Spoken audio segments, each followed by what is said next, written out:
Welcome back to the Kuhner Report, Hour 3, 8:07 here on the great WRKO, AM 680, and now on 93.7 HD2, 617-266-6868. If you want to be part of the show, you can text us as well at 680-680. Not this Sunday, but next Sunday, May 25th, I am going to be in Cape Cod. And maybe you're going to say, Jeff. What, Jeff? Are you vacationing? Are you going to the beach? No. I'm going to be doing an event with Cape Cod Cares for the Troops. This is a phenomenal organization. They help to send supplies, food, clothing, you name it, to our troops serving overseas, many of them in Afghanistan, fighting for our very freedoms. And it's my distinct honor and pleasure to have on the Kuhner Report, Michelle De Silva. She is the Secretary-Treasury of the Cape Cod Cares for the Troops. Ms. De Silva, thank you so much for coming on the Kuhner Report. Thanks, Jeff, for having me. I appreciate it. Well, no, thank you for all the wonderful work that you do. And I got to say, I'm a big fan of Cape, for the troops and Cape Cod Cares for the Troops. Michelle, I'm just curious. How did the organization start, and what's the mission of the organization? Okay, the organization started 11 years ago when my son Dylan was 12 years old. And between then, he started sending a care package to a soldier in Iraq at the time. That soldier came home and told him how much the packages meant. So Dylan, along with his brother and sisters, decided to send more package, and it just kind of grew from there. And 10 years later, we're celebrating 10 years of Troops in the Spotlight. We've sent over 18,000 care packages. And then it turned into an organization that supports the mission of the organization is to support our deployed troops and their families, our veterans, our wounded men and women, our Blue Star and Gold Star families. So we've been very honored that we've been successful for 10 years now. Now, Michelle, we're going to be doing an event, not this Sunday, but next Sunday, May 25th. It's going to be obviously in Cape Cod. How can people participate? We have a very active audience. They're big supporters of the troops, big supporters of veterans. How can they put together a package? How can they help us so we can deliver the needed packages and supplies to our troops serving overseas? This would be great. A lot of our troops right now serving in Afghanistan, we've cut some of the supply lines and some of the ways for them to get the supplies they needed. And I don't know if your readers realize, but I didn't realize 10 years ago when Dylan started this, that when we deploy troops to a war zone like Iraq or Afghanistan, they have to go to a PX and purchase things like shampoo and soap and toothbrushes and toothpaste and socks. We never realized that until he started this organization. So Troops in the Spotlight was founded as a way for us to get supplies donated for care packages, also for people to write letters, and to get funding to help us ship care packages, because each care package is about $20 to ship right now. And if listeners would go out, nobody has to buy a lot, but just like a couple of small things of toiletries. Most everything they need right now is toiletries and powdered drink mixes and snack foods. That's what we're looking for, and we're looking for smaller size items, not the large jumbo items, but just to put in care package. Each care package gets a toiletry bag filled with enough toiletries to last a week to two. They also get snack foods and socks and stuff to write home. We send them pens and pencils and things like that. So that's the kind of thing that we're looking for. And the event basically, aside from that, is also to honor our military. We honor our World War II and Korea veterans, our Iraq and Afghanistan. And then at 2 o'clock, we have a special ceremony for our Vietnam veterans. It's kind of like the welcome home ceremony that they never got. So for listeners to come and bring a couple items if they can, or drop them off there to your studio where I know you're collecting, or we welcome people to come on down and take part. It's a 24-hour event, so you can come anytime, and we're there for 24 hours. And Michelle, where exactly is the event going to be held? It's held in Hyannis, right across from the Cape Cod Mall at the Kmart parking plaza. Oh, okay, so right across from the Cape Cod Mall in Hyannis. Right. You can't miss it. There's about 5 huge tents set up in the parking lot. There's a platform. Every hour we have a shift change. We have military men and women standing on this platform stage for an hour at attention. And they do this to honor their brothers and sisters over in harm's way, and also to honor the veterans. So people can come down. We have the Cape Flyer, which is coming down from Boston, so they can always hop on the train. That makes it easy. You don't have to sit in traffic. You can hop on the train and come on down. And it's a great event. It's a family event, too. We have a kids tent with tons of activities for kids. We have a barbecue. There's lots of military vehicles. So it's a great way to spend a couple of hours honoring our military. We send over free video messages. People can get on the video screen and send over a free video message to Afghanistan. And also it's a way for families who have someone deployed to get their name on the care package list. And so, Michelle, this is going to be on Sunday, May 25th. I will be there in person. Brittany will be there as well. Cooksy's going to be contributing a care package. I'm going to be contributing a care package. Brittany's going to be contributing a care package. To all of you out there in Kuhner country, please show your support. If you can't make it on Sunday, if for whatever reason you can't drive down to Cape Cod, you can drop it off here at WRKO, just in the lobby. We'll be taking all of your care packages. Michelle, is there any other place they can go if they want to drop something off?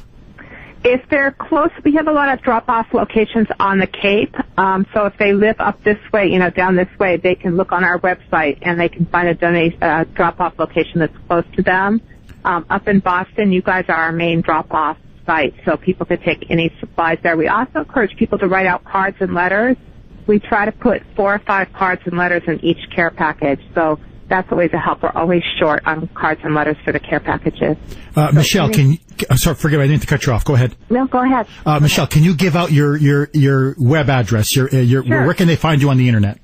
It's Cape Cod, 4, thetroops.com. So it's really easy. Cape Cod, 4, thetroops.com.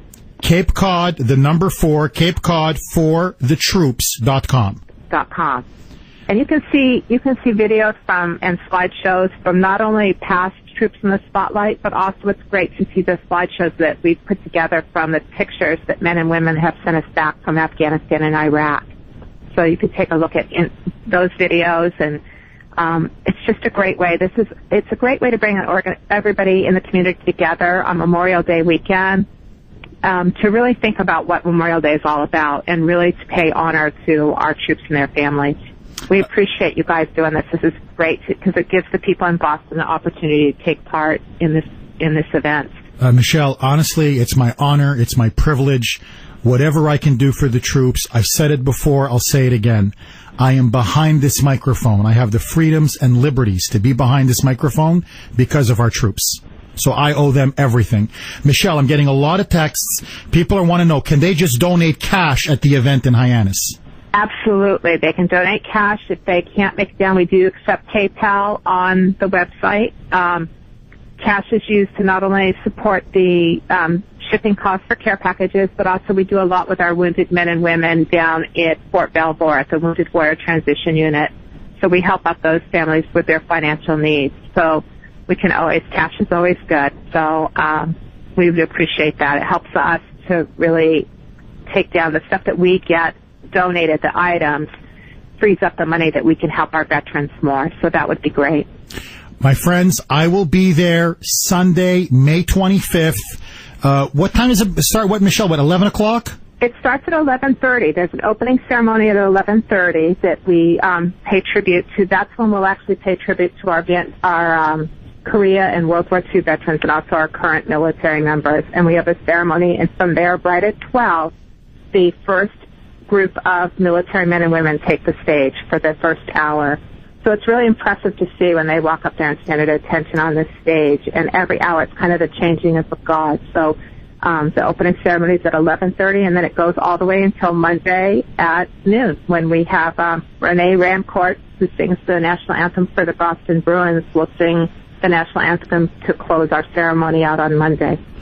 My friends, please join me if you can. I will be there along with Michelle. Our troops will be there May 25th, Sunday, starting at 11:30 in front of the Cape Cod Mall in Hyannis, where the Kmart is, right, Michelle? Right across from the mall. There's the Kmart Plaza. The Kmart Plaza. Please join us. Michelle, once again, I want to get as much information out there as possible. Please give out the website. Is there any Facebook, any other place where people can find information?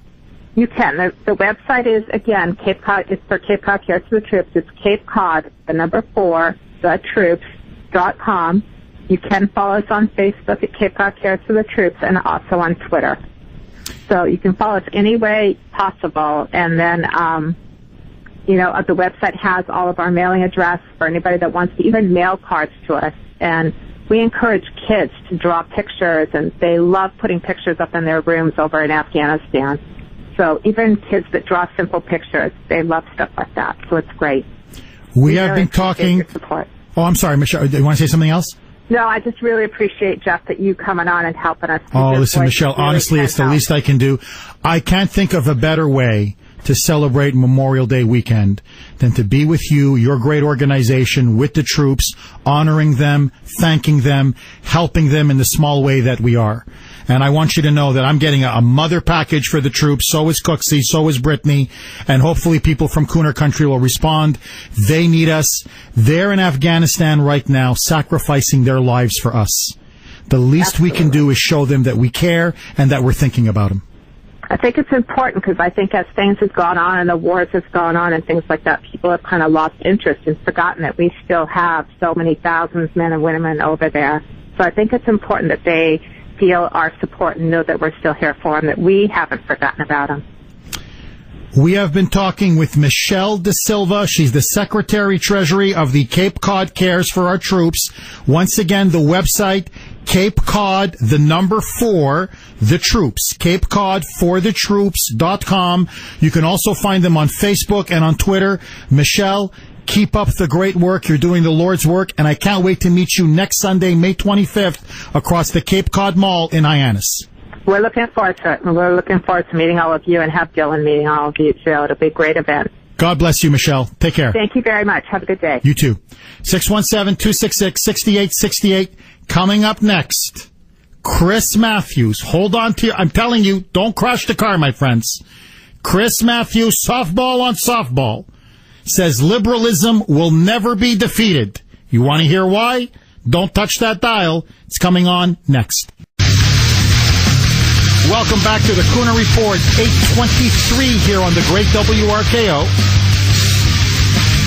Here is the new MSNBC promo. Try not to crash your car, busting a gut laughing. I don't want to be sued. Don't hold me responsible if you get into a car accident. Here is softball on softball. Chris Matthews on why liberalism will never die. Look how they twist and distort history. Roll it. It took 22 months of men debating in this room to achieve the Declaration of Independence. Progressive change takes time. Abolition would take a great civil war, but it came. Women's suffrage would take a crusade, but it became part and parcel of our democracy. Voting rights have taken a brutal fight, as will the case for marriage equality and equal pay for men and women.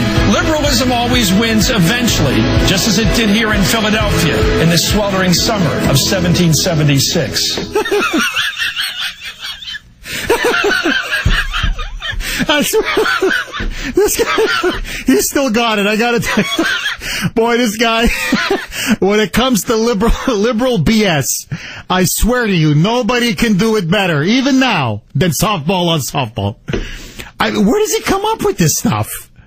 I mean, first of all, now all of a sudden, the right to life, liberty, and the pursuit of happiness?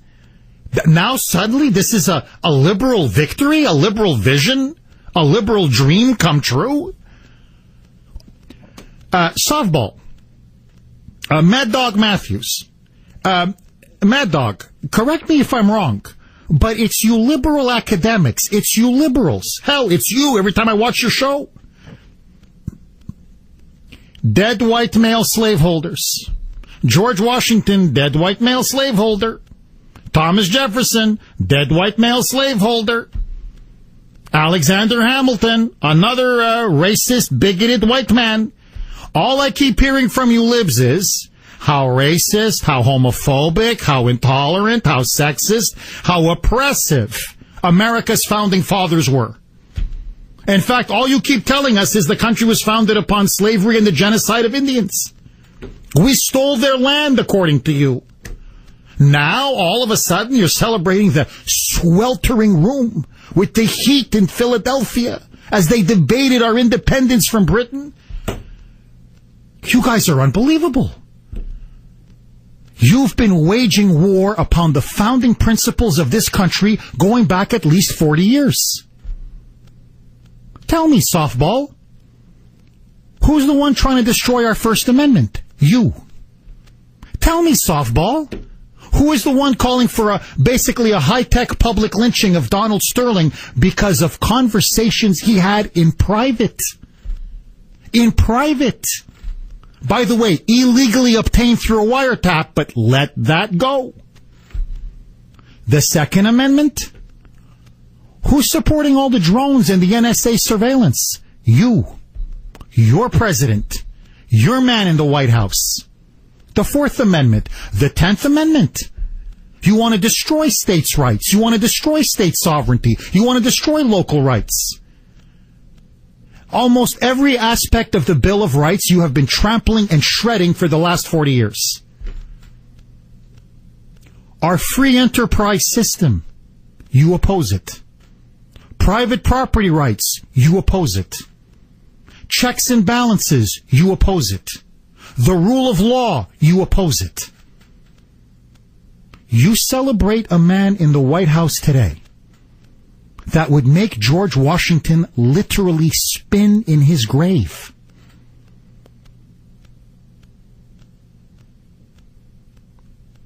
Break law after law. Stand there and apologize for this country. Going abroad. Mocking all of our founding principles, everything that made America great, trampling on our individual liberties, and then you have the gall, after destroying this country and mocking it, to suddenly now turn the American War for Independence as a great victory for liberalism? Are you kidding me? Just to show you how ignorant and stupid this guy is. Forgive me, but when a man is stupid, you have to say he's stupid.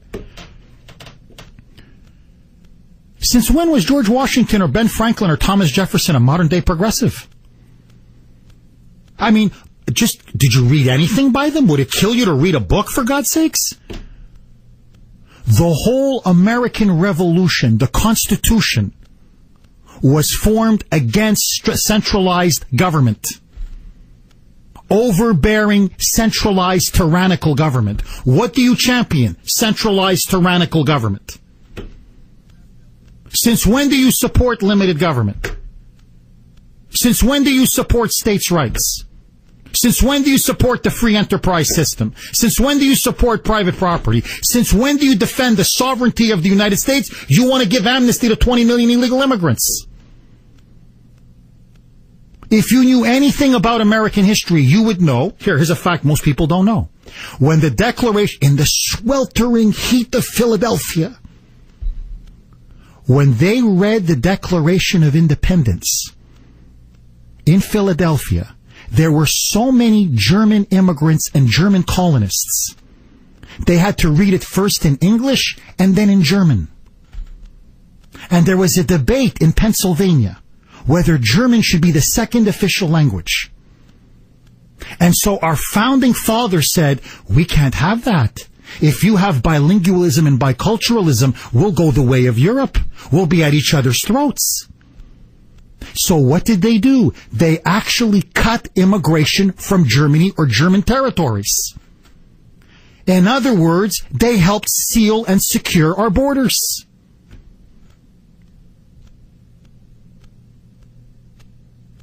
Were they racist then? Softball.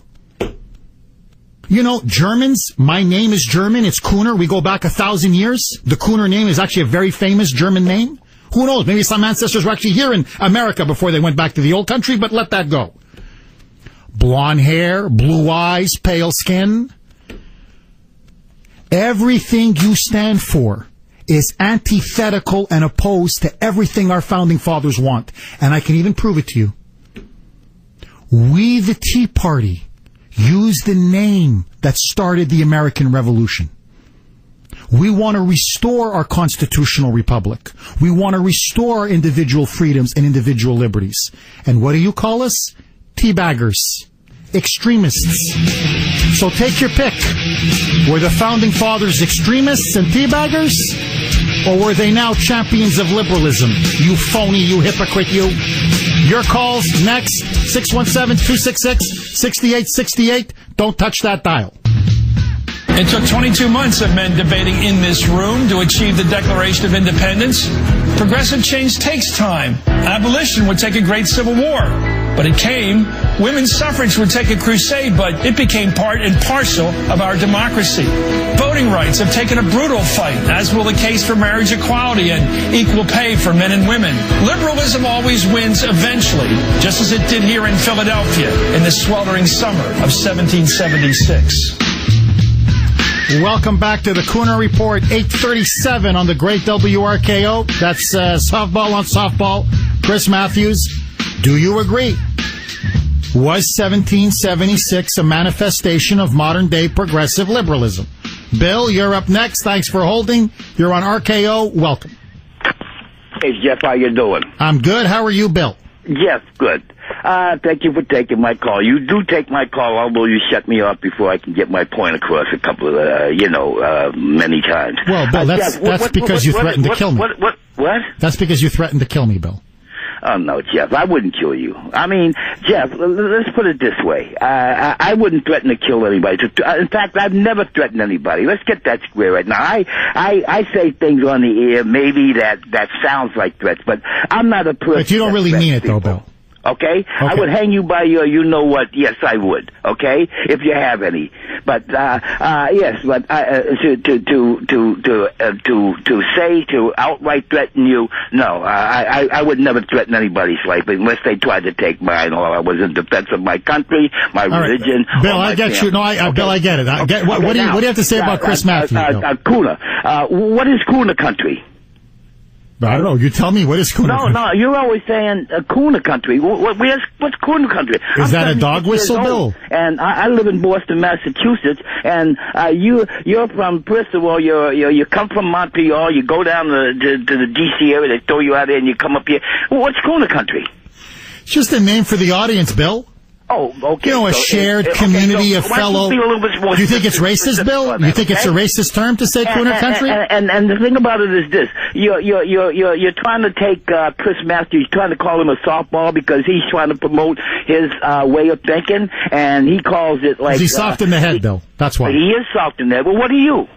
I mean, I'm a constitutionalist. You come on and demigod the president of the United States. You demigod. You preach against black people. How do I preach against black people? You could take a Kuhner. You could take a. Bill, let me ask you this: you could take a Dan Ray, Bill, and no matter how you take it, all comes down to people are all racist. Bill, when have I ever preached against black people? Like, where do you make that stuff? Where do you get that stuff? In your small, see, this where you racists don't understand things. Okay. I can listen to you talk, you rant and rave, and go through your monologues or go through your little speeches, and there's something that you will say that will show you your true deep down feeling. I've tried to tell you that. I've tried to tell Howie Carr. I've tried to tell Dan Ray. Bill, just name me one thing. Name me one thing I've said that's racist or against black people. I challenge all the racists here in Boston let's have an open forum at the Strand Theater in Upper's Corner, Dorchester, Massachusetts. No, Bill, forget forums. Just name me one thing I've said that's racist or against black people. You say it all the time. Well, give me one example, Bill. If you listen, you can say what you want, you can do what you want, but you're still a racist because of your. Okay, just name me one thing, though, Bill. Just one. People like me. Now, well, there's nobody like me. I can tell you that right now. All right, thank you, Bill. Notice, I asked him for just one example. He couldn't give me racist, KKK. Okay, well, just give me one example. Look, I'm driving them crazy in this state. Brenda, you're up next. Go. I'm sorry. I had to contain myself. It's always a wonderful thing to follow Bill. We love Bill. I know that Bill is still listening. There's always hope, Bill. I once was in the darkness of liberalism, and I saw the light. So keep listening, Bill. Eventually he'll turn around, Jeff. You know? Eventually he'll turn around. As far as Chris Matthews, now that was a real hoot this morning, listening to that. I'm sure he had a tingle up his leg when he was saying what he was saying. What I would like to ask Chris Matthews is he actually a journalist? Now, I see you as, you know, as a hardcore journalist. Did this guy go to Holy Cross and actually get a degree in journalism? Because to me, it's yellow journalism. You know, it's made up stuff, little or no well-researched material. It's just a bunch of baloney. Is he aware that there's the 7 canons of journalism? I don't have a degree in it. I enjoy writing, and I want to make sure that my material is spot on. Brenda, he's a political hack. How he got his job is very simple. He was basically Tip O'Neill's bartender. He poured drinks for Tip O'Neill for years, and so they gave him a column in the San Francisco Chronicle. He's a Democratic hack, and before you know it, he's a mouthpiece on MS Left BC. The guy's not a journalist. He's a Democratic shill. Only a lunatic, a moonbat, could say the American Revolution is an expression of modern-day progressivism. Suddenly now what? George Washington is a socialist? What is... Chris, what are you smoking? Joining us now, as you know, my friends, we do this every Thursday, 8 o'clock hour, Coffee with Boston's talk radio legend, the great Howie Carr. This is a very disturbing case. Howie's been following it. I've been following it. Howie, how are you, my friend? Very good, Jeff. It's, the case is this illegal alien out in Milford, and he's being tried. He ran over an American on a motorcycle. He was riding around drunk out of his mind with his anchor baby in a truck. And now the judge said, well, I'm not sure we can try him because maybe he doesn't have the enzyme to metabolize alcohol, and he doesn't understand the American justice system. Well, he beat the rap when he assaulted a firefighter. You know, I mean, I think he's got a pretty good grasp of things. He has 27 arrests on his rap sheet. Claims he doesn't speak English or Spanish. And he says, and again, here's another reason it's not his fault, because none of the pedestrians who were telling him to stop spoke his native dialect, the Indian dialect of Keisha.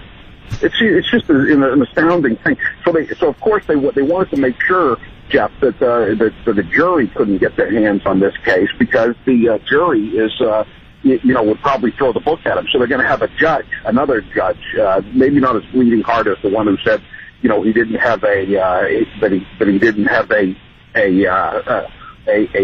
enzyme needed to metabolize alcohol. But so what he did was I'm just trying to park here for another court case here. So what they've done is, Howie, don't get into an accident, for God's sake. No, I'm not. No, so I don't need you dragged under a van as well, Howie. They have a jury waived case, which means the judge decides, and so the prosecution yesterday tried to put in as evidence the fact that this illegal alien was carrying an EBT card and a mass health card. Gee, I thought illegal aliens couldn't get welfare, Jeff, but I guess they can. I know, Howie, I got to tell you, it's an enraging story. As you point out, the prosecutor wants to submit that he had a mass health card, an EBT card. His name is Nicholas Dutton Guaman. Yeah. Exactly. And the defense attorney, Peter Ettenberg, said, well, no, that would be extremely prejudicial, Howie. Right. That would inflame everybody against his client, Howie. Yeah. And he said, hey, how did you expect him to stop? The problem is none of these Americans who are telling him to stop, none of them speak Keisha. Why didn't they know how to speak Keisha? It was their fault. It was not my client's fault. And then the cops told him. The cops now he claims he can't speak Spanish, but one of the cops from Milford was speaking Spanish with him afterwards and said, you killed this guy. And he said the illegal just shrugged and said it was his fault. It was his fault. I mean, apparently, Howie, he dragged Matthew Denise for, a quarter of a mile? Right. Witnesses testified yesterday. Apparently, he was screaming, saying, please, somebody help me, and the body was just being dragged? Yeah, you can hear that, obviously, too. I mean, I don't care, the metal on pavement sounds the same in Quichua or in English or Spanish, And so then he goes up on the sidewalk, and he still can't, because he's trying to get the motorcycle loose with Matthew Denise on it. Denise is still alive. So he can't. So he's on the sidewalk, so he backs the truck up over Denise, and that's what killed Denise. And they said they couldn't even, save any organs to be retransplanted because his organs were just hanging out on the sidewalk. I mean, it was just an atrocious crime. And of course, Duvall just brushed it aside and said, he wasn't, this fella, he doesn't know his name. He can't remember Matthew Denise's name. By God, he knows the Joker's name or Speed Bumps, but he doesn't know Matthew Denise's name. Or Laguerre. He knows Ben Laguerre, Howie. Or Ben Laguerre. He dreams of Ben Laguerre. Yeah. I hate this. I don't want to even think what he dreams about him. But he says this man wasn't killed by an illegal alien. He was killed by a drunk driver. Oh, okay. A drunk driver who was an illegal alien. It really is an outrageous case, and I'm just afraid they are going to just like it. That's why they want the jury waived trial, so the judge could just say, oh you poor boy, I read the report from Judge Kenton Walker, and you were raised in poverty.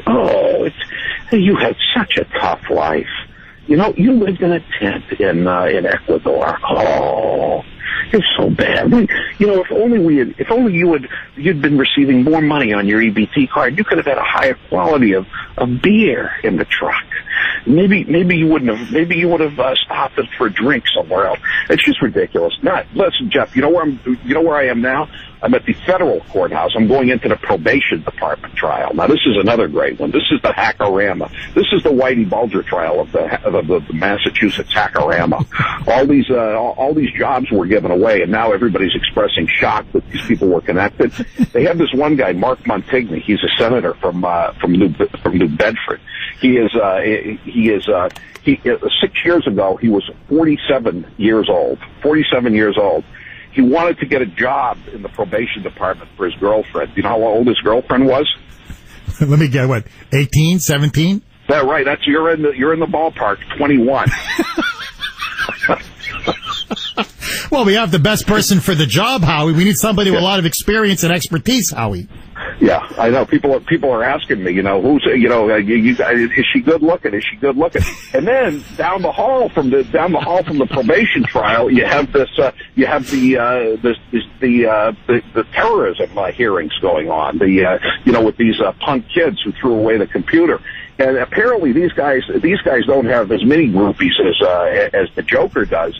But there's this one girl who comes there every day, and she's wearing Daisy Duke cutoffs. And she just stares, has this, moon stare. Does she have fishnet, Howie? Does she have fishnet stockings underneath them? You're always asking about fishnet stockings, Jeff. You got something going on with the fishnets. But no, she's just got Daisy Dukes. I mean, these cutoffs.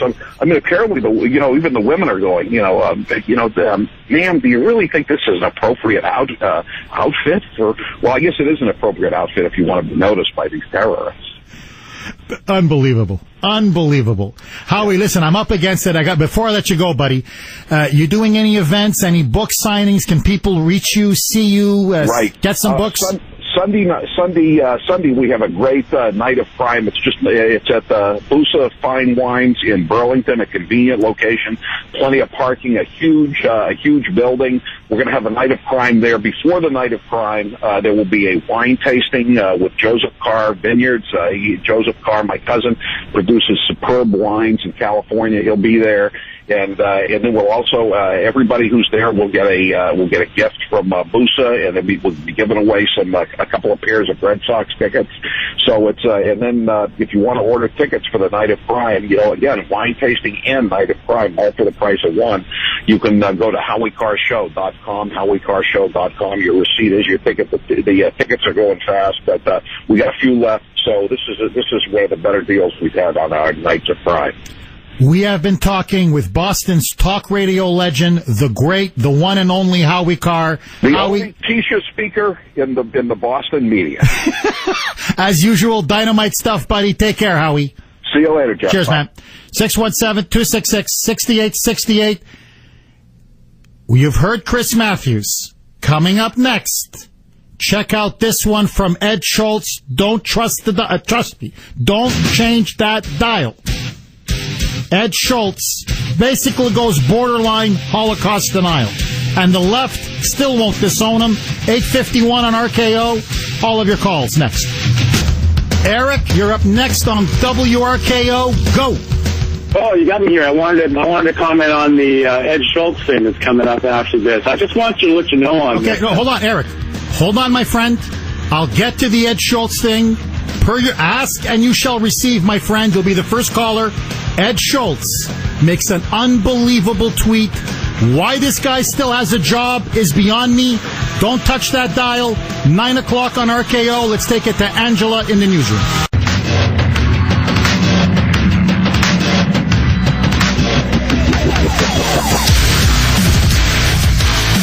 Welcome back to the Kuhner Report, Hour 4. Jeff Kuhner, Boston's Bulldozer, 905 on the great WRKO and now on 93.7 HD2, 617-266-6868. So, softball on softball, Chris Matthews basically rewrites history and says that the American Revolution was essentially a victory for modern-day progressivism. They were all socialists. Progressive, socialist. Probably George Washington was a closet homosexual activist. Okay, but let that go. So you've got softball doing his shtick on MS Left BC, but now the one that's in a bit of hot water is Ed Steal an Election Schultz. So here's Ed Schultz, liberal talker. He's got his own show, no ratings, but hey, it's MS Left BC. Nobody has ratings. So as you know, with the whole Michael Sam issue, with everything that's been going on about the supposed persecution of gays and lesbians in American society, recently Ed Schultz tweeted on his tweeted out that homosexuals were, quote, really the ones being persecuted in Hitler's Germany. Let me repeat that. To pander to the homosexual gay lobby, Ed Steal an Election Schultz tweeted out that homosexuals, quote, were really the ones being persecuted in Hitler's Germany. Immediately after he tweeted it out, of course, it was picked up by Breitbart News, it was picked up by the Tea Party News Network, and within minutes, fearing now a public backlash, that little coward, Ed Steal an Election Schultz, then deliberately takes down his own tweet for fear of being excoriated by his critics. This is the kind of sleazebucket and scumbag Ed Schultz is. No. Gays were not the true victims in Hitler's Germany, Ed. See, this is the thing about progressives. They like to pretend like they know history. They'll throw a few historical facts or analogies, and they think somehow you're going to be wowed and cowered and impressed by it. They don't know what they're talking about. They manipulate history at every turn. Yes, Jews, gays and lesbians were persecuted under Hitler's Germany. No question about it. So were gypsies. So were Catholics.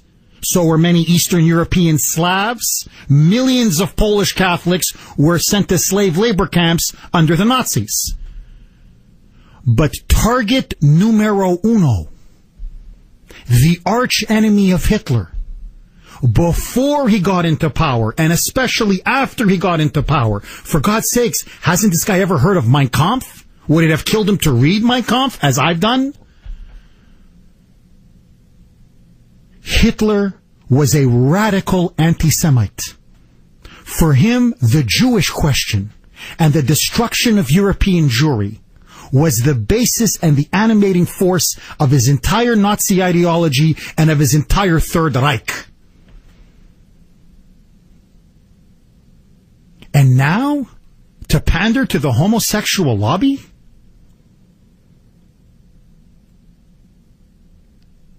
Because now they're riding in the saddle. This was after the wake of HGTV, when they fired those two guys from their reality show because they happened to oppose same-sex marriage and abortion. Suddenly, Ed Steele Election Schultz is trying to make this comparison that that gays and lesbians were bigger victims than Jews under the Holocaust. You see, now they're trying to rewrite history to make everybody think the great oppressed people going back centuries were homosexuals and lesbians.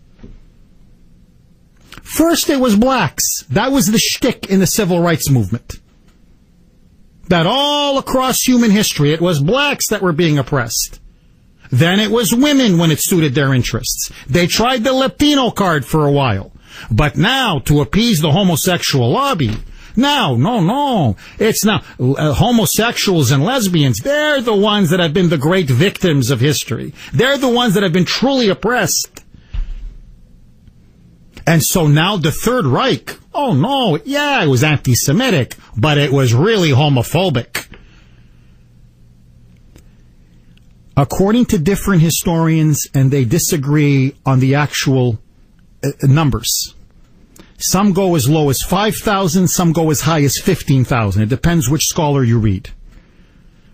5 to 15,000 homosexuals and lesbians were murdered and liquidated under Hitler's Third Reich. 6 million Jews were sent to the gas ovens.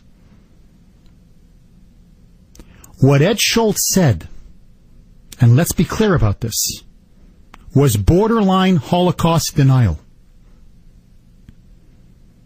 It's as if the Jews were almost irrelevant to what happened under Nazism and under Hitler.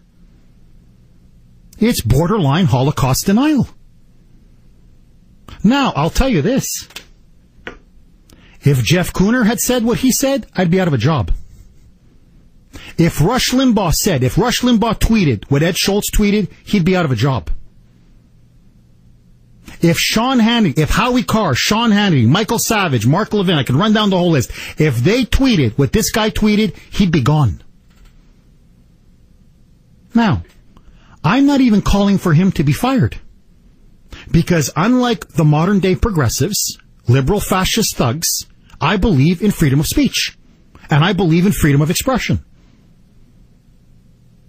And if MS Left BC wants to keep this buffoon and this closet Jew hater, if they want to keep him on, that's their business. I don't care for Ed Schultz. I don't watch Ed Schultz. Life is too short to watch Ed Schultz. Why listen to a moron rant and rave every day for 4 hours who knows nothing about history, who knows nothing about politics? And just to show you the kind of guy Ed Schultz is, this is the guy that progressives claim as their own. He's almost as bad as Bill Maher, that other snake. Ed Schultz used to be a conservative talk show host.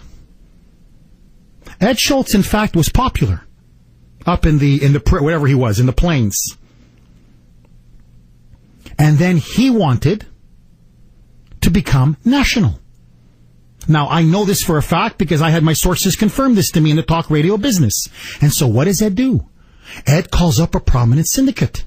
And he says, hey, you got a show for me? I want to be a conservative national talk show host. And he said, look, I'll be honest with you. You're not that good, number one. Number two, we've got Rush, we've got Hannity, we've got Savage. You're just a white male conservative. If you were a female conservative, maybe, but you're just a white male conservative. So honestly, you're a dime a dozen. No, we're not going to syndicate a show for you. And then the person says to him, honestly, what I need right now is I need a good, progressive, national syndicated host. What's Ed Schultz say? You mean you want a left-wing host? Yeah, I need a progressive host. I can be progressive. You want me to be progressive? I'll be progressive. The man's a whore. The man, he's a mercenary. He'll say whatever you need or want him to say as long as you butter his bread. You want me to be a right-winger? I'll be a right-winger. You want me to be a left-winger? I'll be a left-winger. You want me to... What do you want me to be? And on top of it all, a scandal that I reported on several months ago. People pay him to get on his show. AFL-CIO have been kicking him money, and he puts their members on his show. You want to get on that? He's pimping out his show. $75,000, $100,000, $120,000. You want to be on Ed Schultz's show? No problem. Pay to play. If people paid me to come on my show, I'd be finished. Cooksey would fire me. If Cooksey wouldn't fire me, Phil would fire me. Entercom would fire me. And if they didn't fire me, you, the audience, would fire me. By just turning the dial. Saying this guy's a complete fraud. He's for sale. But look how the progressives will not disown this guy. You can commit any lie, any transgression, break every ethical principle in the book. Even lie about the Holocaust. All is forgiven if you happen to be a shill for the Democratic Party. And this is to me what is the most frightening thing what's happening in this country. It is the utter corruption of the left. The moral and intellectual bankruptcy. How in the will to power, in order to attain and maintain their hold on power, you can lie, you can cheat, you can manipulate history, you can be corrupt, you can take money. You do whatever you have to do and you will never be held accountable. That is exactly what happens in totalitarian regimes. The modern day left in America is no longer tethered to democracy. It has no loyalty to our constitutional republic, no loyalty to freedom, no loyalty to liberty, no loyalty to any basic decency or standards of any kind. Because if it did, they would all turn their back on Ed, steal an election Schultz. 617-266-6868 is the number.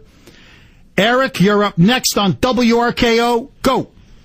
Jeff, as usual, you're only having half the story here. The situation was that this was in response to Louis Gohmert when he went on there and compared gay rights advocates to the Nazis on the House floor. And so basically what he had done, that Ed had done a story on the fact talking about Louis Gohmert in there. Basically it said pretty much a lot of the same words that were done in that tweet.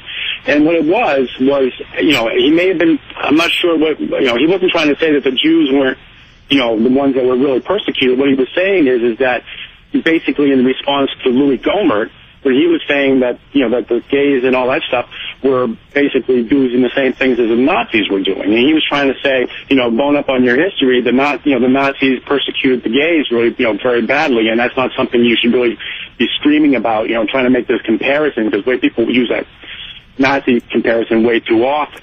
So the situation with this, Jeff, is not that he's trying to say that gay people, that the gay people were done more than the Jewish people. They were being persecuted, and it was in response to the Louis Gohmert. Eric, let me read to you from the tweet verbatim. He tweeted on Monday, quote, that homosexuals were really the ones being persecuted in Hitler's Germany. So let me repeat that. Were really the ones being persecuted in Hitler's Germany. So that's exactly what he was saying. Right. And he didn't say among. He didn't say we're one of many. He didn't say along with the Jews. That's number one. Okay, so clearly it's borderline Holocaust denial. That's number one. Yeah.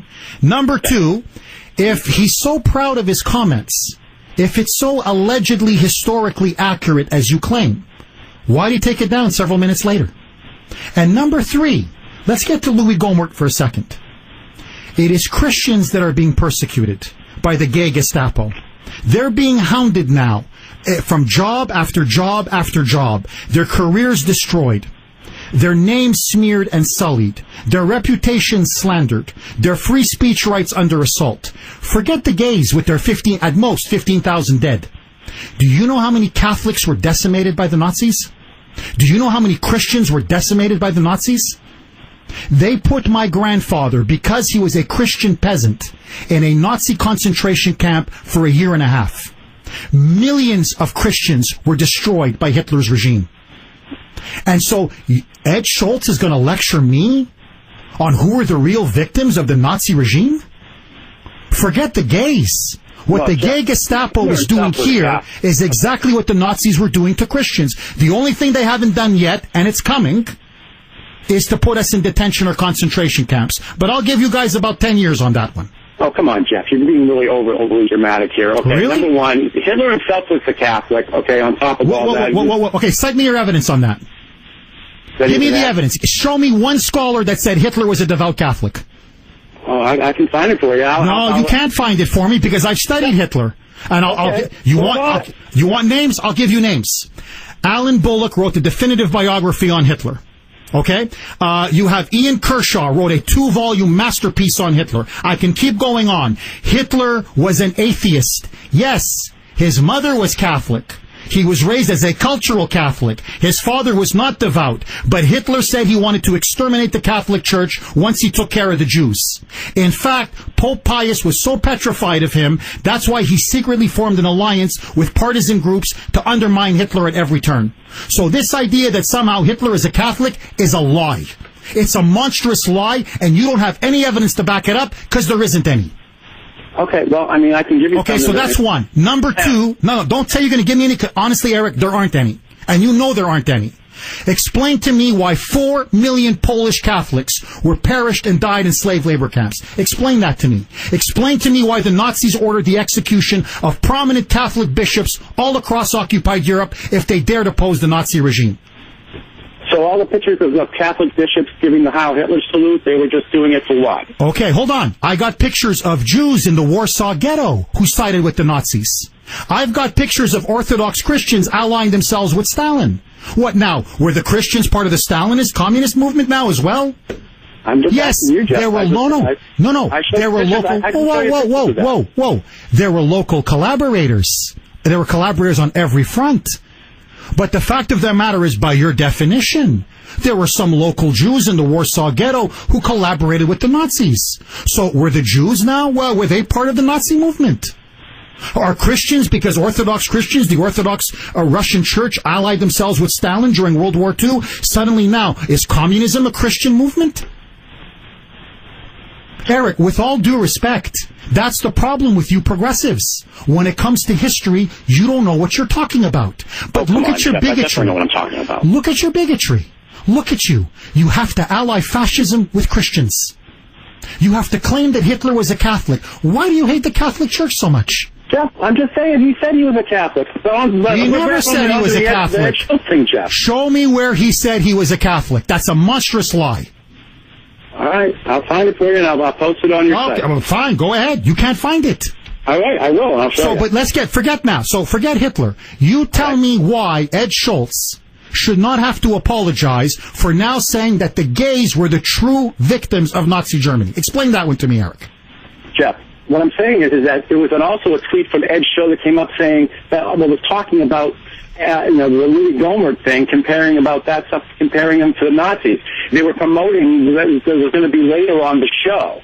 What I'm saying is that he's basically saying that they're going to be talking about this issue later. Okay, he's not saying that necessarily that the Jews aren't the ones that were homosexuals, quote, were really the ones being persecuted in Hitler's Germany. Right, and then there was a few. Hold on, were they the ones? Let me ask you this. Well, let me ask you point blank. Let me ask you then point blank, because you claim to be an historian. Were homosexuals, quote, were they really the ones being persecuted in Hitler's Germany? They were persecuted along with all the other ones, but the Jews definitely were persecuted the most. There was no doubt about that. I mean, it was right in his 25 points, that he wanted what he wanted, and that Jews weren't even considered citizens, and all that stuff. And so, I mean, yeah. So tell me, why is it, if I said that, if I tweeted that, I'd be out of a job? If Rush Limbaugh tweeted that, forget that. He just called Sandra Fluck a, quote, slut, unquote. They want him off the air. This guy's doing borderline Holocaust denial. Borderline Holocaust denial, nothing. He called for the people of Massachusetts to steal the election from Scott Brown. against Martha Coakley? Nothing. He's called for Rush Limbaugh to be shot and assassinated on his show. He called Laura Ingraham, quote, a slut, unquote. Nothing. What is it with you left-wingers? Is it just what? Racism only on one side? 617-266-6868. All of your calls.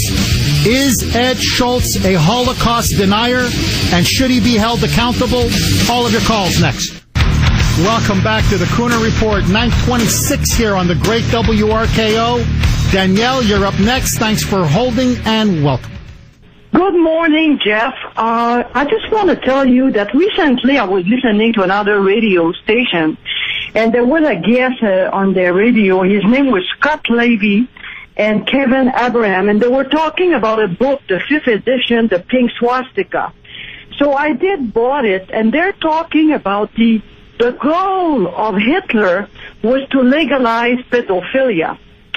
And you should see the information that is coming. Hitler, it's a fact. He didn't care about the gay friend that we have, like 2 men or 2 women that are in a couple for the 40 years, 25 years, adult. What he wants to get was the kid, and it was pedophilia. So you have to read this book to really understand the history of during the Holocaust. The male with leather, having the kids, and, they also abuse their own German kids. The propaganda was about legalizing pedophilia. Thank you for that call, Danielle. Okay, thanks. Thank you, Danielle. Bye. Okay, bye. Thank you. Hitler was a pagan. Hitler was somebody who hated Christianity. He was a big admirer of Nietzsche. I don't want to get too caught up in the weeds, but Nietzsche was the one that said God is dead. And that's why Hitler wanted to create the Third Reich to last 1,000 years. That was based off the Roman Empire. He wanted to return Germany to its pagan pre-Christian roots. Because according to Hitler, Christianity, which stressed forgiveness, which stressed compassion, which stressed humility, which stressed caring for the poor and the weak and the disadvantaged, to him, that was a weak philosophy that he thought would destroy the German people in the long run. And so that's why if you look at much of Nazi architecture, they wanted to revive ancient Greece and ancient Rome. And so the Third Reich was based off the First Reich was the First Roman Empire. The Second Reich was the Holy Roman Empire in the Middle Ages under Charlemagne. And then that was the Third Reich, which was supposed to last like the Roman Empire for 1,000 years. And now you mentioned the children. This is now coming out in Germany. They tried to hide it after the war. But many German girls were being told that they should be mothers for the fatherland. So 13, 14, 15-year-old girls were literally being, rape is not the word because they were indoctrinated to give themselves up and to bear children. And so they would literally have romantic relations with leading members of the Nazi Party to populate future Germany with good little Aryans. Remember, Hitler is fundamentally a racialist. He believes in Darwin and Darwinian ideology, that life is about survival of the fittest. Christianity has no role in this. That's why in the end his plan was to destroy the Lutheran Church of Germany, the Catholic Church in Germany, and the Catholic Church all across Europe. Now, he couldn't do it immediately. He had to do it in step by step by step. But when you have these liberal progressives just cherry pick and they find one priest or one nun and they go, oh, they collaborated. The whole church collaborated. Socialists collaborated. Liberals collaborated. Atheists collaborated. Environmentalists collaborated. Everybody was collaborating with Hitler when he was at the peak of his power. The fact of the matter is, what they don't want to admit is that the Catholic Church systematically opposed Nazi Germany. And you know how I know it? Because there's a book that's come out that the Pope himself secretly rescued over 8,000 Italian Jews. And by the end of the war, Hitler had given an order. He wanted the Pope dead. So if there's such a collaborationist institution, why is Hitler hammering them in Poland? Why is he hammering them all across occupied Europe? Because it's a lie. My friends, you know who were the biggest supporters of the fascists? I swear to you, modern progressives in America and Europe. And that's the truth of it. 617-266-6868. More with your calls next. Welcome back to the Kuhner Report, 940 here on the great WRKO. You know, Cooksey was in fact the one that just made this point to me off the air. By the way, he says, "Do I get credit?" He's so funny. Actually, I had a wonderful conversation with a teacher, a professor, who just called up, and we were just talking a little bit more about Hitler and the Nazis and who collaborated, who didn't collaborate. But notice with liberals like Eric, Hitler was a Christian. Even though he wasn't a devout Christian, he never went to church, and if you read biographies, he eventually wanted to eliminate and eradicate Christianity. But Osama bin Laden is never a Muslim. Cooksey was the one who... I go, you're completely right. Have you noticed with liberal progressives that Tsarnaevs, they're not Muslims. They're not true Muslims. Osama bin Laden, don't blame Islam, he's not a Muslim. Even Boko Haram, that group that's kidnapped over 229 Nigerian girls. No, they're not, no. They don't really represent Islam, they're not Muslim. But Hitler, Catholic to the core. He was the second Pope. Hitler, Pope. Hitler, Pope. Look at the double standard. Why do they hate Christianity so much? That they will lie, smear, and slander it when they have no evidence whatsoever. 617-266-6868. Arthur, you're up next. You've been patiently holding. Thank you, sir, and welcome. Hey, good morning, Jeff, and I hope I can have an extra few seconds this morning. My whole family were murdered in concentration camps, and my parents were survivors of a camp in the Ukraine. And, you know, for so many reasons, that there's so many anti-Semites and Israel-hating people on the left that it defies description, and yet every time you hear Republicans speak, it's nothing but support for Israel. Arthur, you're completely right. Furthermore, one of the biggest things that added to Hitler's credibility was Joe Kennedy's support for Adolf Hitler, and it was so outspoken and so pronounced that FDR had to fire him and recall him in disgrace. And I'm sure that had a lot to do with giving him credibility and letting him get power, because they say, well, the ambassador to England supports Adolf Hitler. I mean, that he must be somebody that's worthwhile. Joe Kennedy, the old man, was a rabid anti-Semite. He admired Hitler. He loved Hitler. And even worse, Arthur, Chamberlain appeased Hitler. In fact, Chamberlain privately thought that Hitler was doing magnificent things for the German people. FDR, Arthur, don't even take my... Later, FDR became a staunch anti-fascist, no question about it. But if you look in 1937, 1938, FDR publicly congratulates Chamberlain on appeasing Hitler. FDR was all for appeasing Hitler in 37, 38. Notice the liberals never mention any of that. Suddenly, they just whitewash history. It's absolutely incredible. And in fact, the New York Times deliberately turned their back on the persecution of Jews, not just during the 1930s, but even during the Holocaust. They either didn't print stories about the Holocaust, or once in a while, they would bury on the back pages, not to humiliate FDR and put pressure on him to bomb the rail lines from Germany to the concentration camps in Ukraine and Poland, which, by the way, General Patton wanted to do, and he was blocked at every turn. Well, at every turn, what you point out is true fact. They deny it all the time, and that's what and that's what the Holocaust deniers do. And when they deny that somebody's a Muslim, sometimes you have to think what the obvious answer is. That sounds secretly inside, like our president and maybe even our governor might be Muslim. You know, these people are supposed to take, on a normal life, and it may not seem like that. And then one day, they'll rise up in a person of whom only people like you and I suspect, but not the other people who are in total denial until it's too late. Thank you for that call, Arthur. No, look, I know they're kind. These are the people, I know what liberals are. And their actions betray everything.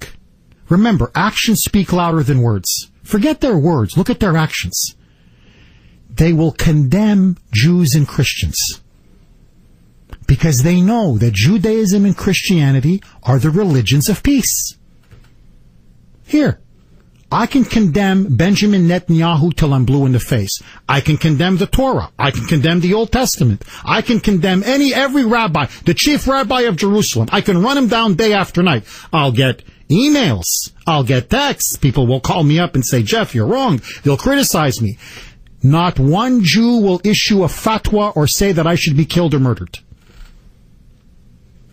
How many times I got to listen to Bill Cooksey put down the Pope or make fun of Jesus? No problem. He knows Jeff Kuhner will never say anything because it's the religion of peace. But they will never criticize the Prophet Muhammad. Here, I'll issue a challenge right now to Bill Maher. Forget going to Israel and making fun of the Jews in Jerusalem for their beliefs in Moses and in God, and their belief in the Bible and their traditions. Forget mocking the Pope. Forget mocking evangelical Christians. Why don't you make fun of the Prophet Muhammad? Why don't you draw a picture of the Prophet Muhammad on camera and burn it? Why don't you draw a cartoon making fun of the Prophet Muhammad? Come on, Bill. Big, tough, liberal guy that you are with your hookers and your cocaine off in Hollywood. Do it, Bill. The coward would never do it. You know why? Because he won't get one fatwa. He'll have thousands of fatwas. He won't sleep easy at night. How many terrorist bombings? How many Christians and Jews and moderate, non-fundamentalist Muslims have to be butchered and murdered? How many girls in Nigeria have to be abducted? How many? How many bombings in Boston? How many 9/11s? How many Fort Hoods? How many rockets have to rain upon Israel? How many death threats, death to Israel, do we have to hear across the Muslim Middle East before the Western world says, you know what? Islam has a problem. Many Muslims have a problem. I'm just wondering, how many? Give me the death toll. Give me it's like DCF. What's the magic number before you all wake up? Comrade John, how you are, comrade? This is for Eric. Eric, please, the next time you come to debate, be prepared, because if that wasn't so sad, it would have been hysterical, okay? I don't believe in shutting down the scoreboard at halftime, but I was going to call you, Jeff, and beg for mercy on them. I'm a doctor, did you know that? Really, you are? Yeah, because I said so. Like Hitler said he's a Catholic. I'm a doctor, okay, Eric? I can help you with your head. I'm a psychologist. Have a good day. Comrade, were you born a doctor? We lost Comrade. Mike, you're up next. You're on WRKO. Welcome. Jeff, listen to me and listen to me closely. You're a Catholic. Did you come to the faith by birth, or did you come on? Were you converted? Who, me, Mike? Yeah. No, I mean, my parents are Roman. Croatians are deeply Catholic people. Yeah. Well, let me tell you something. The guy in the Vatican now is an enemy of you, and he's an enemy of me. He's no different than the guy in the White House. He's in the tank. Did you hear his statements last week? On the redistribution of wealth? Redistribution of wealth. This guy is a full-blown Jesuit, Marxist, socialist, communist. He wants to get in your pocket, and he wants to get in your pocket. I think he's the most vile guy that's ever been in the papacy, in my opinion. And I'm a Catholic. I used to be. I get out when they started pedophiling the kids. But Catholics, like you, Jeff, and you're my pal, you've got to speak out against this guy. He's ruthless. They're worth $20 billion. Why don't they share the wealth? Mike, I'll be honest with you. I'm very critical of this Pope. I never heard you criticize him. You said, as soon as you mention the Pope, Jeff Kuhner goes falls to his knees. Well, no, Mike, I wouldn't go that far. I mean, just how many times have they mentioned him on the show here, Mike? We've only mentioned him like 2 or 3 times. Well, I'm telling you, you guys, you're washed up with this Pope. He's dangerous. I think he's a radical Jesuit. You know their history when they go back. No, Mike, I'm not a big fan of the Jesuits, I'll be honest. I mean, some are nice, but that's not my wing of the church. I'm a JP2 Benedict guy, Mike. Mm-hmm. That's my Catholicism, Mike. So, this guy, look, honestly, I don't like his statements on gays. I think he's undermining church doctrine. I don't like the way his statements, how he's downplaying abortion and how we have to defend the culture of life. And on economics, Mike, the guy's absolutely clueless. Hey, and not only that, Jeff, he wants to break down the borders of our country, and that if we're evil people, if we don't want these immigrants coming across our border, this guy is just like Obama, in my opinion. Mike, I wouldn't go that far. That's a little bit under the belt, but I see where you're coming from. I mean, he's not a radical pro-abortion. I mean, let's not overdo it now. But, no, listen, I got problems with Pope Francis. 617-266-6868. Respectfully, I have problems. 9:51 on RKO. More with your calls next.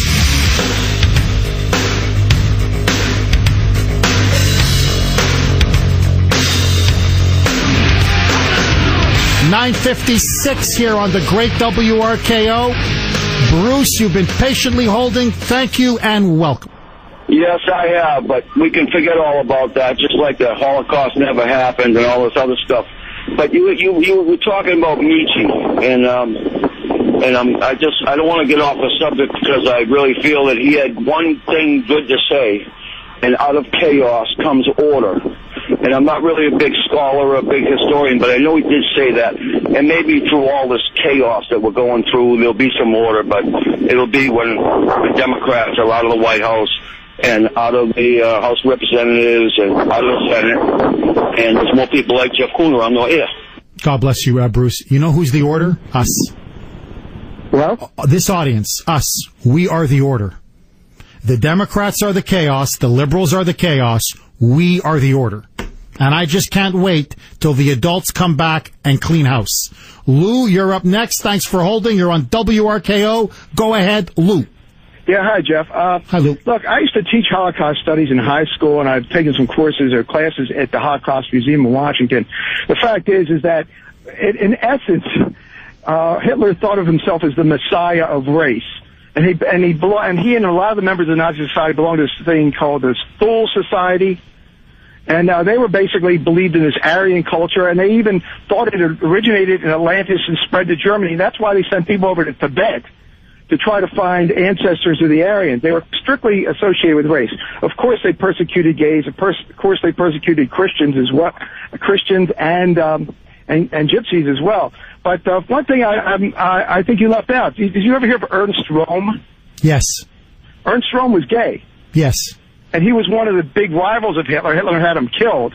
But there was a huge gay contingency in the Nazi Party at one time. Oh, yeah. I mean, I don't want to get into this, but Himmler apparently allegedly had homosexual relations.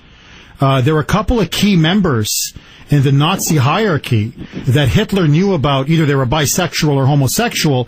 If they served the Nazi Party, Hitler looked the other way. So, I mean, yes, he persecuted gays, homosexuals, and lesbians, but believe me, if it served his interests, he looked the other way. And so, because fundamentally, Hitler was a sexual deviant. I mean, I don't want to get into Hitler's own personal sexual history, but let me tell you, that was one sick human being on many levels. Tom, you're up next. Thanks for holding. I got about a minute. Go. Jeff Kuhner, 680 RKL. That's red, white, and blue dynamite, baby. Thank you so much, Tom. What's on your mind, buddy? Jeff, God bless you, and for your historical expertise and accuracy. Jeff, the problem I'm having is liberalism is a dangerous mental disorder, but it's also suicidal. The Jewish people as a bloc and Catholics have been voting left for 50 years, Jeff. The chickens are coming home to roost. The Pope is trying to Christianize Marxism, Jeff. We got to call it out what it is. Bingo. Very well said, Tom. I like that. I got to go, my friends. You've been listening to Jeff Kuhner, Boston's bulldozer, cleaning up the liberal bull. And remember, together, we're beating liberals. No, we're driving them crazy. one day at a time. See you all tomorrow, same time, same place on WRKO.